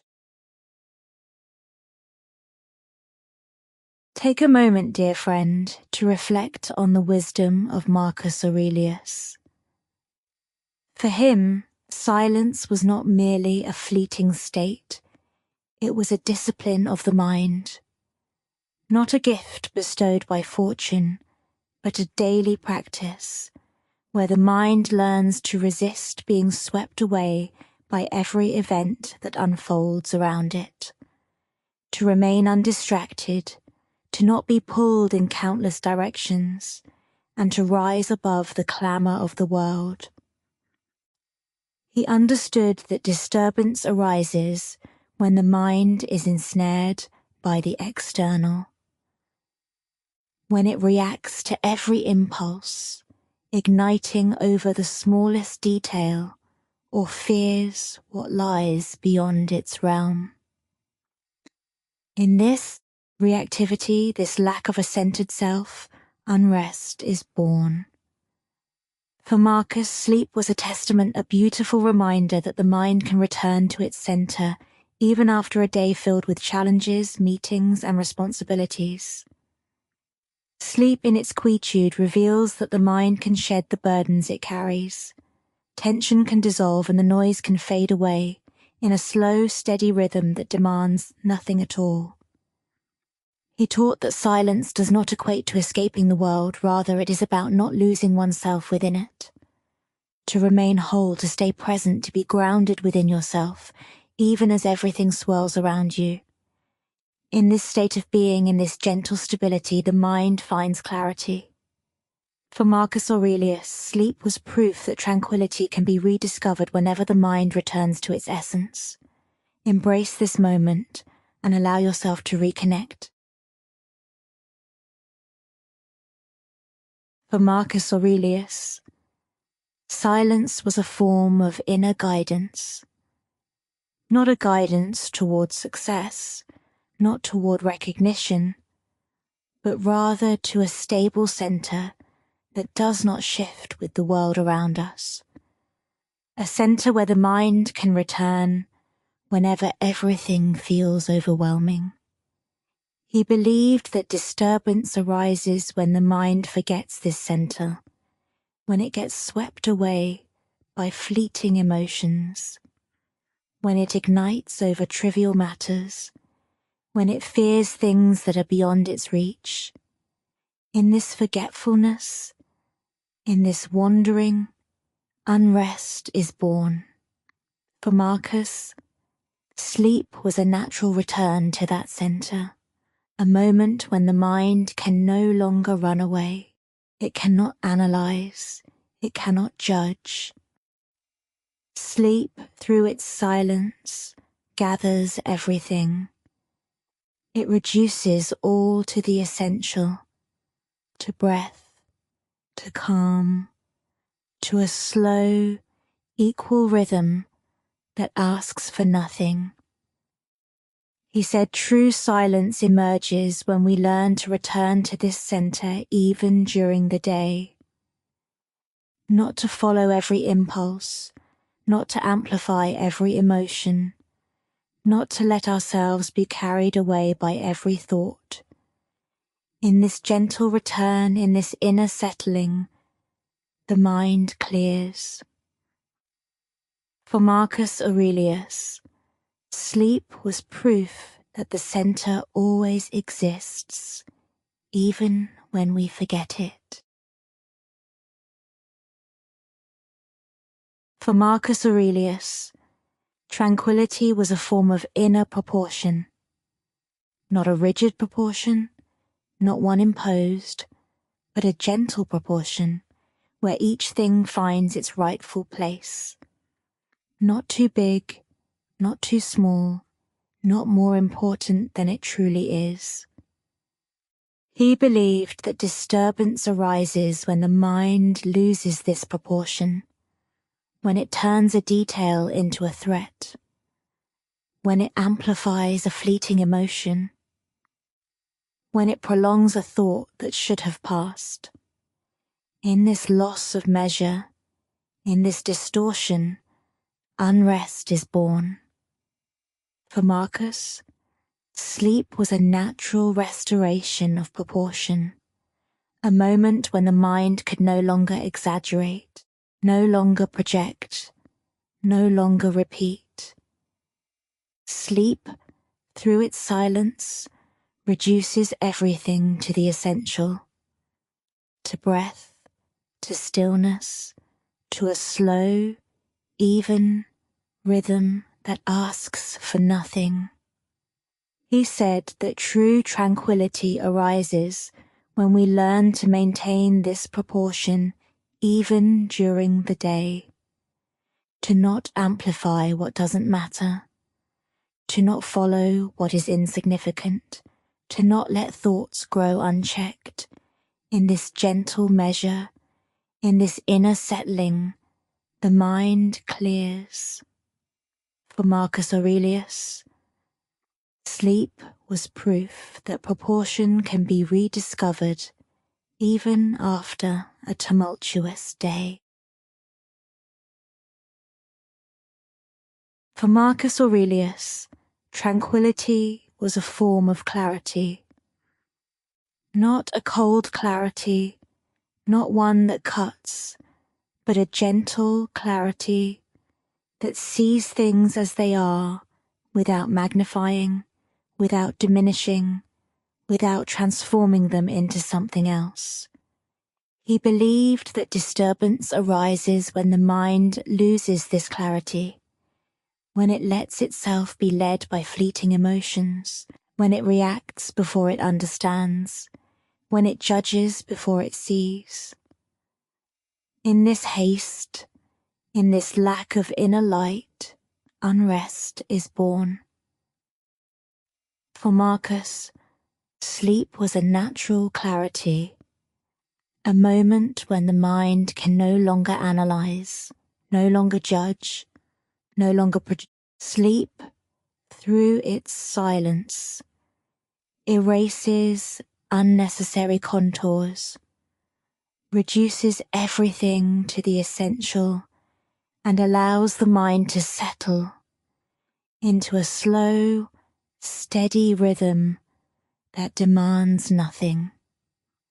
He said that true tranquility emerges when we learn to view things with this clarity during the day, to not judge before we understand, to not react before we see, to not draw conclusions from passing emotions.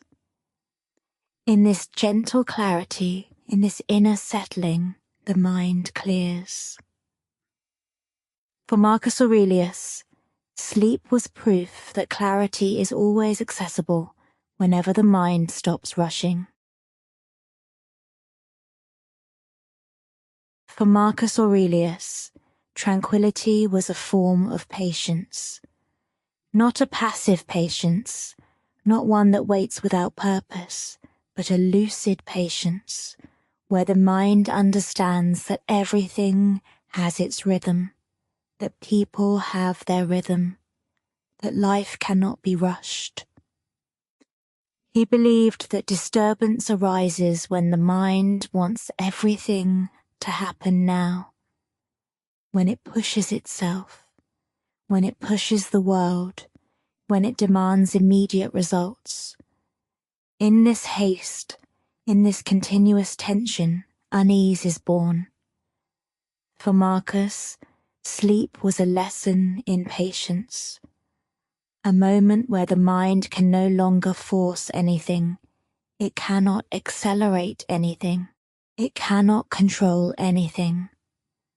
Sleep, through its silence, reveals that things settle into their own rhythm, that tension withdraws on its own, that the day closes effortlessly in a slow, steady rhythm that demands nothing. He said that true calm arises when we learn to respect the rhythm of things, to not rush what cannot be rushed, to not push what is not ready, to not ask the world to move according to our desires. In this gentle patience, in this inner settling, the mind clears. For Marcus Aurelius, sleep was proof that life has its own rhythm, and that peace emerges when we honor it. For Marcus Aurelius, silence was a form of lucid acceptance, not a resigned acceptance, not one that gives up, but an acceptance that sees things as they are, without pushing them away, without pulling them in, without transforming them into something else. He believed that disturbance arises when the mind opposes reality, when it insists that things should be different, when it clings to what it cannot control, when it prolongs conflicts that have ended, or anticipates problems that have yet to arrive. In this opposition, in this inner tension, unrest is born. For Marcus, sleep was a lesson in acceptance, a moment when the mind relinquishes control, lets go of analysis, releases resistance. Sleep, through its silence, shows that the world continues without our effort, that things settle on their own, that tension withdraws in a slow, steady rhythm that demands nothing. He said that true peace emerges when we learn to accept what does not depend on us, to not fight against the inevitable, to not resist the flow of things, to not turn reality into an enemy. In this gentle acceptance, in this inner settling, the mind becomes clear. For Marcus Aurelius, sleep was proof that peace arises when we cease to oppose life. Imagine, for Marcus Aurelius, stillness was a form of inner freedom, not a freedom tied to a place, not one reliant on others, but a freedom that emerges when the mind is no longer a prisoner to its own reactions, when it no longer responds automatically, when it no longer amplifies, when it no longer chases every impulse. He believed turmoil arises when the mind allows itself to be led by things of no weight, when it ignites over fleeting details, when it fears shadows, when it clings to things that do not belong to it. In this dependency, in this lack of autonomy, unrest is born.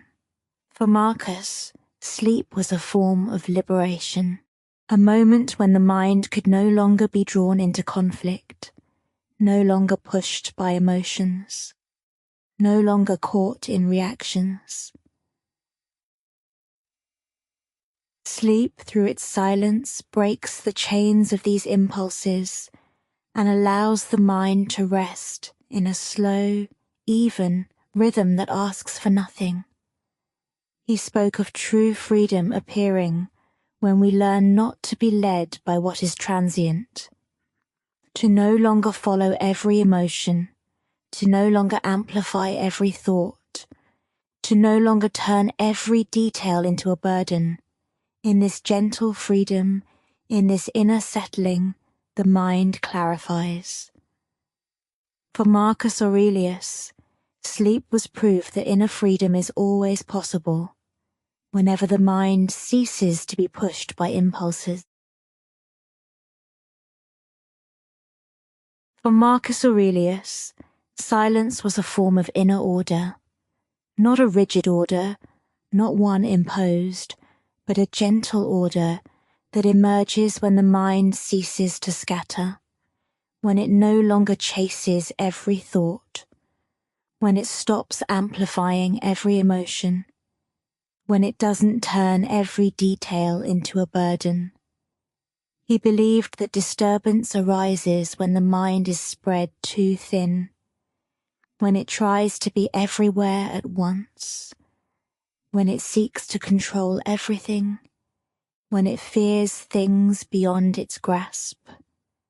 In this scattering, in this lack of center, unrest is born. For Marcus, sleep was a natural restoration of order, a moment when the mind releases all it has gathered, all it has carried, all it has amplified. Sleep, through its silence, places things back in their rightful place. It reduces everything to the essential, to breath, to tranquility, to a slow, steady rhythm that asks for nothing.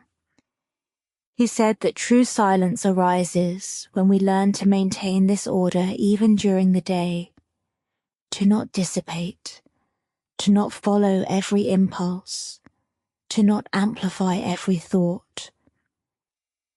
In this gentle settling, in this inner clarity, the mind becomes clear.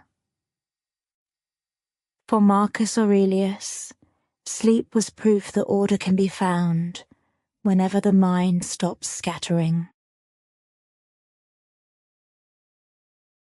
For Marcus Aurelius, silence was a gentle return to oneself. Not a solemn return, not one weighed down by revelations, but a tender coming back, where the mind finds its own space, without haste, without pressure, without expectations. He believed that disturbance fades when we cease to scatter ourselves, when we no longer chase every impulse, when we stop amplifying each emotion, when we don't turn every thought into a burden.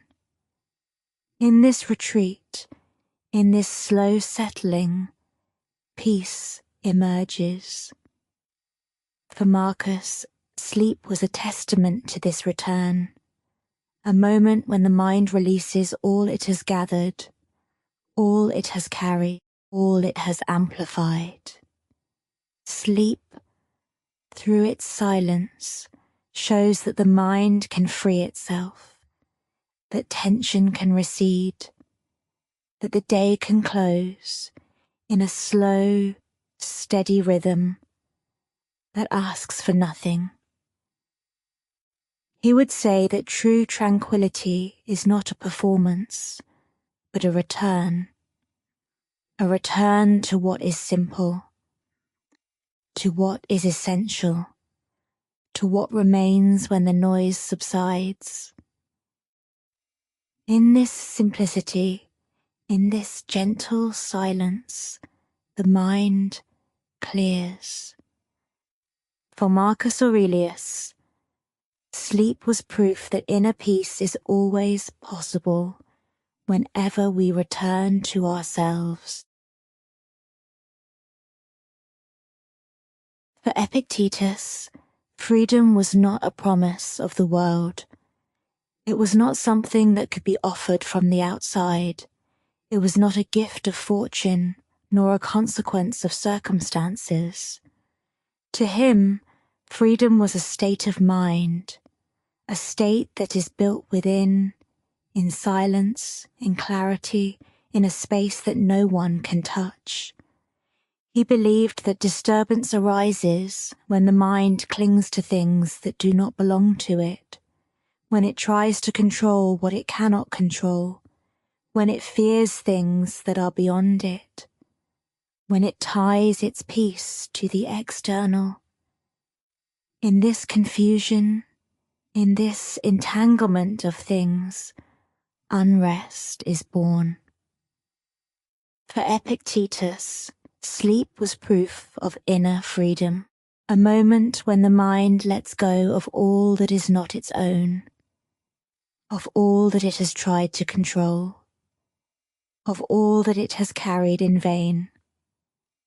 Sleep, through its silence, shows that the mind can detach from all that weighs it down and return to itself in a slow, steady rhythm that demands nothing.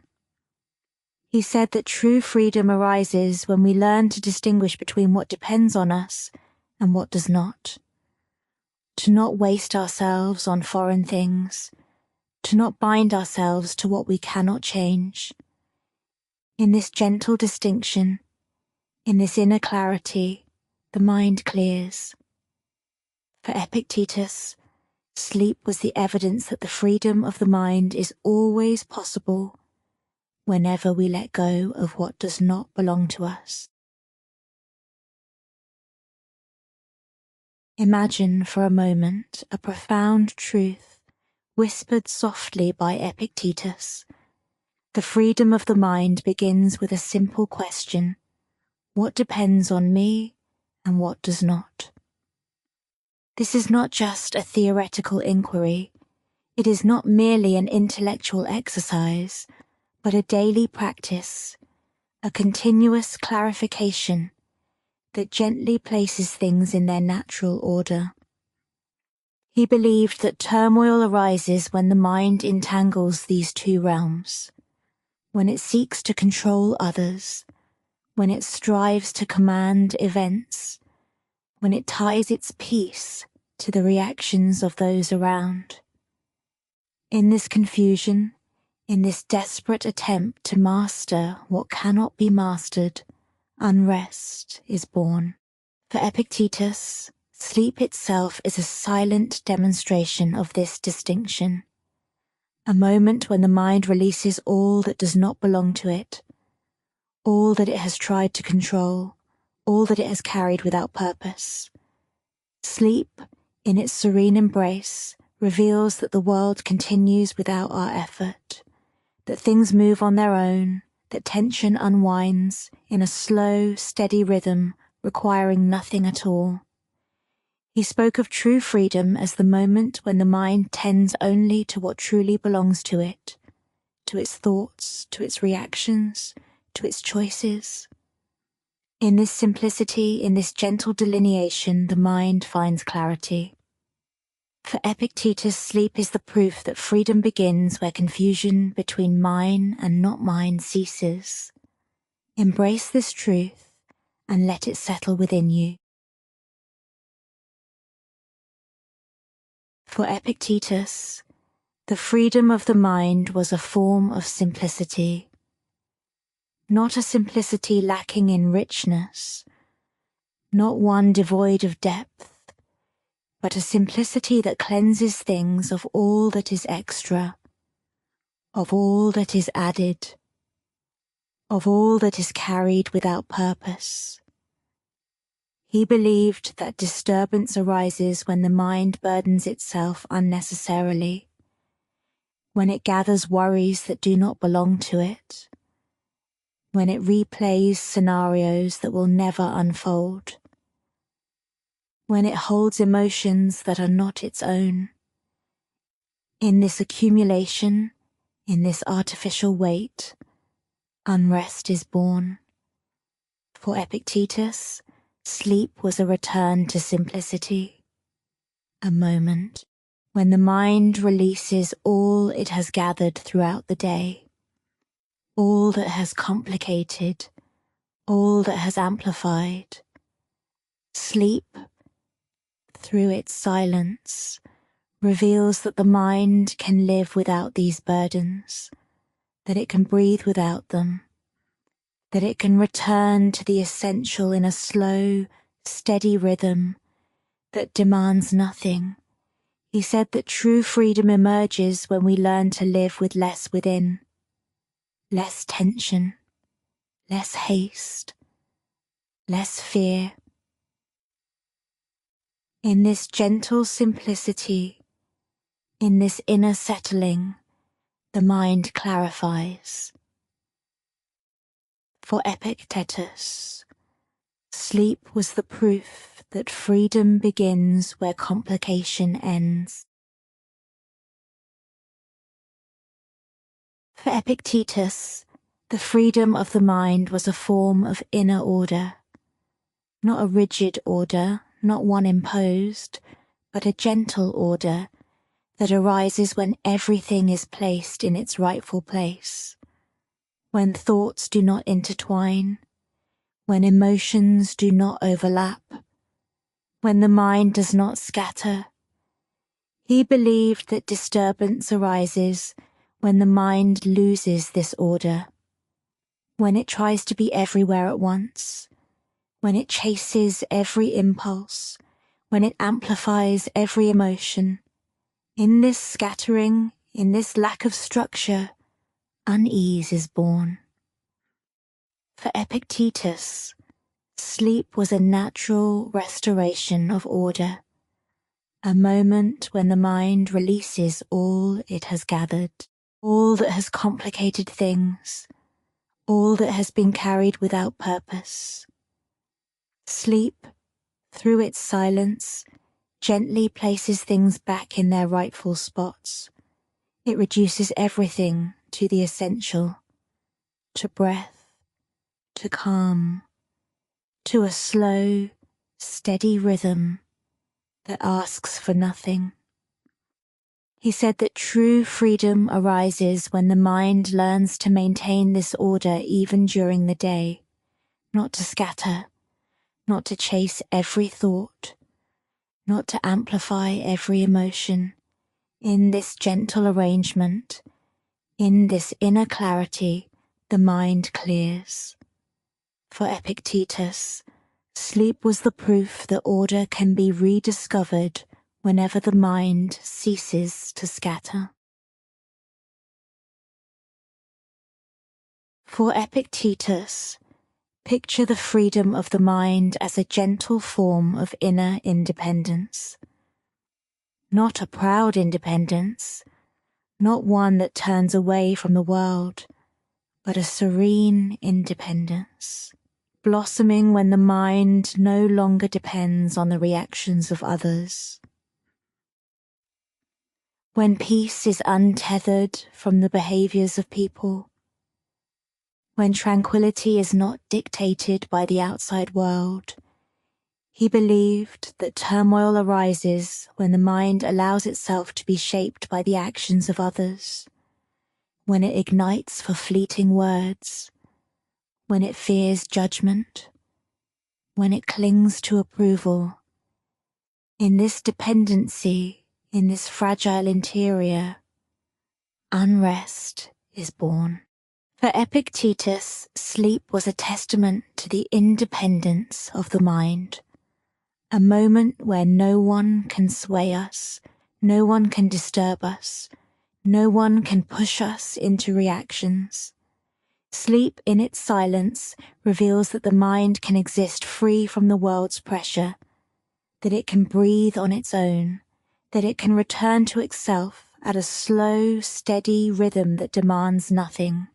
He taught that true freedom emerges when we cease to be molded by the responses of others, when we no longer seek approval, when we no longer depend on validation, when we stop turning others' opinions into burdens.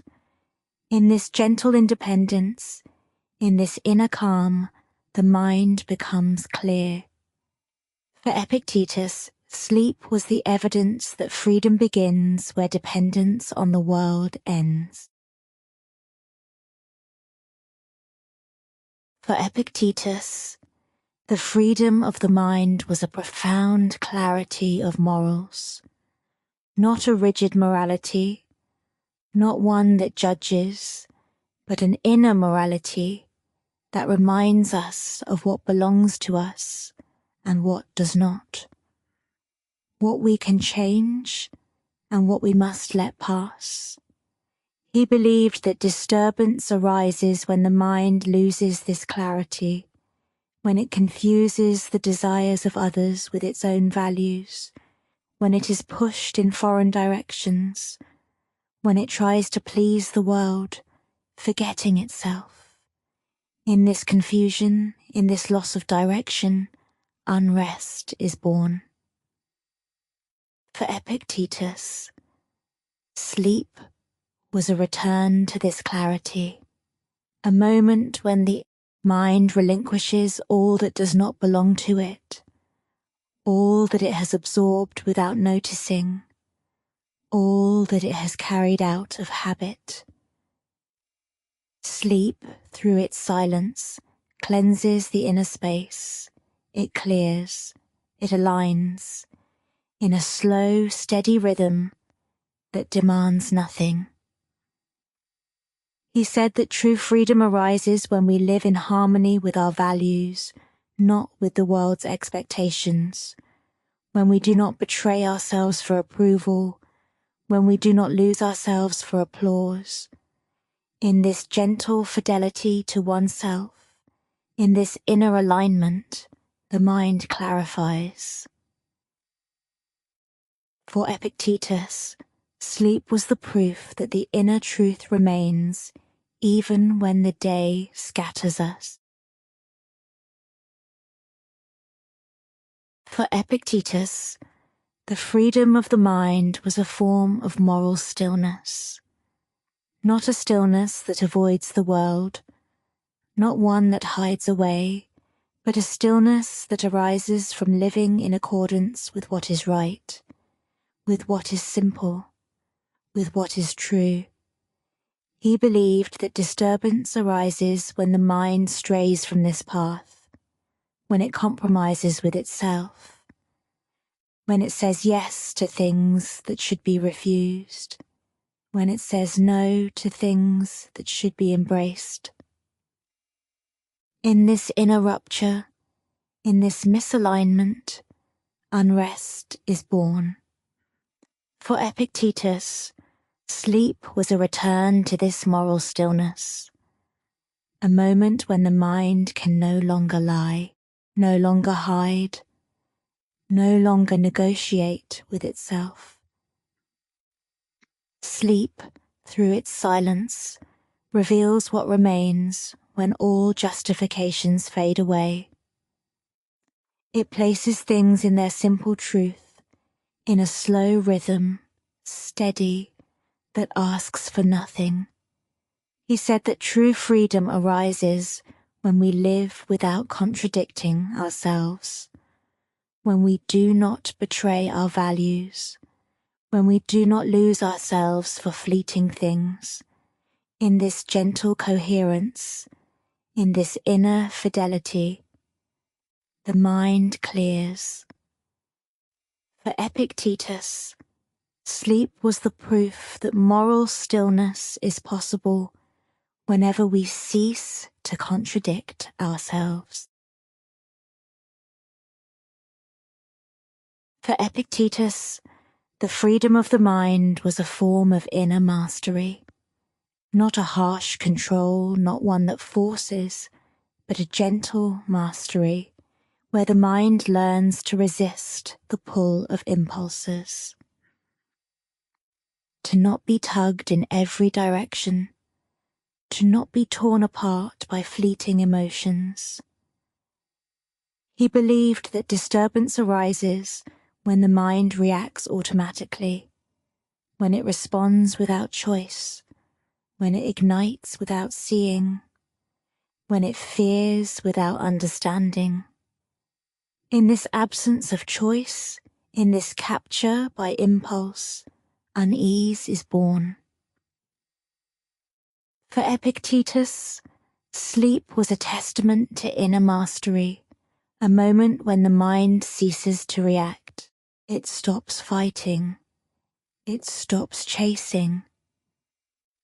Sleep, through its silence, reveals that the mind can exist without impulses, without reactions, without tension, in a slow, steady rhythm that asks for nothing.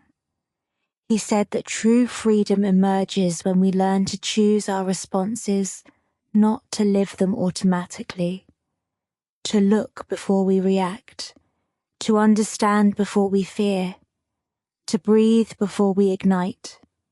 In this gentle choice, in this inner mastery, the mind becomes clear. For Epictetus, sleep was proof that freedom begins where automatic reaction ends. For Epictetus, freedom of the mind was a form of inner balance. Not a perfect balance, not one that never wavers, but a balance that always returns to the center. It recreates itself.